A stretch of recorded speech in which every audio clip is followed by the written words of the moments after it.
Hello students, I Abhishek Gupta welcome you on this IBS platform. आज हम बहुत ही एक इम्पॉर्टेंट नोटिफिकेशन के बारे में डिस्कस करने जा रहे हैं जो कि एसएससी सीपीओ की नोटिफिकेशन है, sub inspector in Delhi police and central armed police force 2024, जिसकी वैकेंसीज आउट हो गई हैं एंड टोटल वैकेंसीज आर 4187.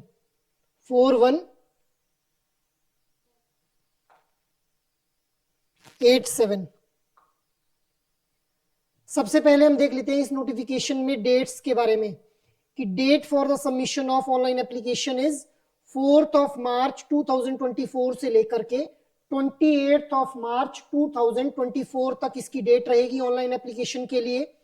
ठीक है, और इसकी जो कंप्यूटर बेस्ड एग्जामिनेशन जो एग्जाम होने की डेट है that is 9th, 10th and 13th मई 2024.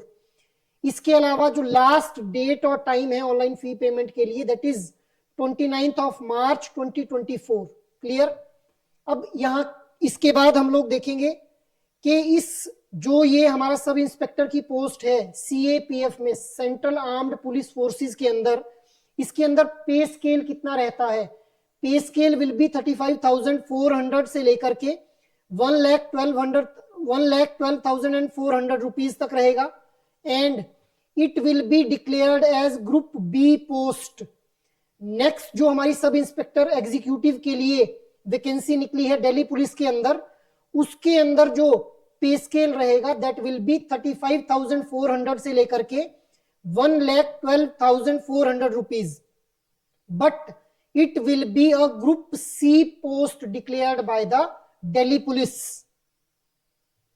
अब अगर हम इसकी टेंटेटिव वैकेंसीज की बात करें तो टोटल नंबर ऑफ वैकेंसीज अगर दिल्ली पुलिस में मेल के लिए देखें तो 125 मेल के लिए वैकेंसीज निकली हैं. इसके अलावा फीमेल के लिए टोटल 61 वैकेंसीज हैं. आगे चलते हैं, यहां पे सब इंस्पेक्टर की पोस्ट जो कि सीएपीएफ में निकली हुई है वहां पे टोटल पोस्ट जो दी गई है 2,401 पोस्ट. इनकी categorisation based on these BSF, CISF, CRPF, ITBP and SSB. अलग अलग कैडर के लिए अलग अलग पोस्ट की जो यहाँ पे नोटिफिकेशन की गई है. After that let us see what is the age limit. Age limit जो है वो उसको 20 to 25 इयर्स रखा गया है. A candidate must have been born not earlier than 2 08/08/1999 से लेकर के एंड नॉट लेटर देन 01/08/2004. तो इस डेट के बीच में ही जो कैंडिडेट है वो बॉर्न हुए होने चाहिए. क्लियर. इसके बाद आगे चलते हैं तो कैटेगराइजेशन देख लेते हैं कि किस तरह से एज में रिलैक्सेशन मिली हुई है कैटेगरी वाइज. एससी और एसटी को 5 साल की रिलैक्सेशन है, ओबीसी के लिए 3 साल की रिलैक्सेशन है और एक्स सर्विसमैन के लिए 3 years after the deduction of military service rendered from the actual age on the closing date. इस तरह से कैटेगरी वाइज जो है वो एज रिलैक्सेशन यहाँ पे स्क्रीन के ऊपर दी गई है और ऑफिशियल नोटिफिकेशन के अंदर भी ये जो रिलैक्सेशन है इसके बारे में मेंशन किया गया है. अब इसके बाद हम लोग देखते हैं कि एसेंशियल एजुकेशनल क्वालिफिकेशन क्या चाहिए. एसेंशियल एजुकेशनल क्वालिफिकेशन की अगर मैं बात करूं तो यहाँ पे मिनिमम ग्रेजुएशन चाहिए that is bachelor degree from a recognised university. The candidate who have appeared in their bachelor degrees or equivalent examination can also apply. However, they must possess essential qualification on or before the cutoff date that is 01/08 and 2024. मतलब इस date से पहले उनके पास जो भी essential qualification है that qualification should be there with the candidates. आगे चलते हैं और बात करते हैं स्कीम ऑफ एग्जामिनेशन के बारे में. किस तरह से एग्जामिनेशन को कंडक्ट किया जाएगा.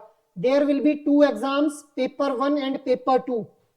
सबसे पहले हम बात करते हैं पेपर 1 की. पेपर 1 को कैटेगराइज किया गया है 4 पोर्शंस के अंदर. General intelligence and reasoning, general knowledge and awareness, quantitative aptitude and English comprehension. Total जो ड्यूरेशन रहेगी एग्जामिनेशन की पेपर 1 के अंदर that will be of 2 hours 50-50 questions आएंगे हर एक पोर्शन के, जो मैंने 4 पोर्शंस अभी आपको बताए।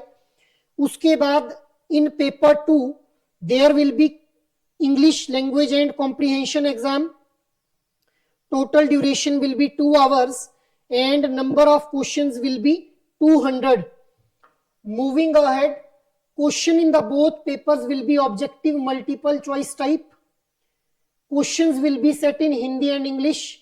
दोनों पेपर्स के अंदर जो क्वेश्चंस होंगे वो हिंदी और इंग्लिश में होंगे, और यहां पे 0.25 मार्क्स की नेगेटिव मार्किंग भी रखी जाएगी। It means we need to attempt the questions very carefully because negative marking is there in both paper 1 and paper 2. Moving ahead, what will be the syllabus? सबसे पहले अगर मैं पेपर 1 की बात करूं तो इसके अंदर जनरल इंटेलिजेंस एंड रीजनिंग के बारे में आपसे क्वेश्चंस पुट किए जाएंगे। सिलेबस जो है वो डिटेल्ड, इसका सिलेबस मेंशन ऑफिशियल नोटिफिकेशन में भी किया गया है और मैंने यहाँ पे स्क्रीन पे भी आपको डिस्प्ले किया हुआ है। तो फर्स्ट पेपर में जनरल इंटेलिजेंस एंड रीजनिंग आएगी। इसके अलावा general knowledge and general awareness, जिसके अंदर आपके geography, history, culture, general polity, Indian constitution and scientific research से रिलेटेड क्वेश्चंस पुट किए जाएंगे। Next is quantitative aptitude. Quantitative aptitude के अंदर आप लोगों के जो टॉपिक्स क्वांट्स के रहते हैं, जिसमें averages, interest, profit and loss, इसके अलावा आपके right circular cones and rectangular and parallelepiped and regular, right pyramid with the triangular और square bases, trigonometric ratios, these will be the topics in the quant section. इसके अलावा English comprehension भी रहेगा paper 1 के अंदर। अब हम बात कर लेते हैं पेपर 2 की, जो होगा इंग्लिश लैंग्वेज और कॉम्प्रिहेंशन के ऊपर बेस्ड, जिसमें आपसे क्वेश्चंस पूछे जाएंगे वोकैबुलरी के ऊपर, स्पेलिंग्स के ऊपर, सिनोनिम्स, एंटोनिम्स, इसके अलावा sentence formation and phrases and idioms के ऊपर। नाउ मूविंग अहेड, पेपर 1 और पेपर 2 के बाद there will be a physical standard test and physical endurance test, जिसके रिगार्डिंग मिनिमम क्या रिक्वायरमेंट है ये मेंशन की गई है। इन रिक्वायरमेंट्स को फुलफिल करना कैंडिडेट के लिए जो है वो जरूरी रहेगा। These are the physical standard test and endurance test के लिए जो मिनिमम क्वालिफिकेशन या मिनिमम रिक्वायरमेंट रहती है। After that physical endurance test for all post. ये फिजिकल एंड्योरेंस टेस्ट के बारे में बताया गया है कि 100 मीटर की रेस को 16 सेकंड्स में कंप्लीट करना होगा, 1.6 किलोमीटर की रेस को 6.5 मिनट्स में, long jump of 3.65 metre in 3 chances, 3 chance दिए जाएंगे। हाई जंप के अंदर 1.2 मीटर का जो रहेगा उसमें भी 3 चांसेस दिए जाएंगे। After that this is for the female candidates and this was for the male candidate, दोनों के लिए अलग अलग रिक्वायरमेंट्स हैं। After that there will be medical standards, medical examination के थ्रू भी कैंडिडेट को पास होना पड़ेगा। So these are some of the medical standards that has been mentioned for the medical examination of the candidate.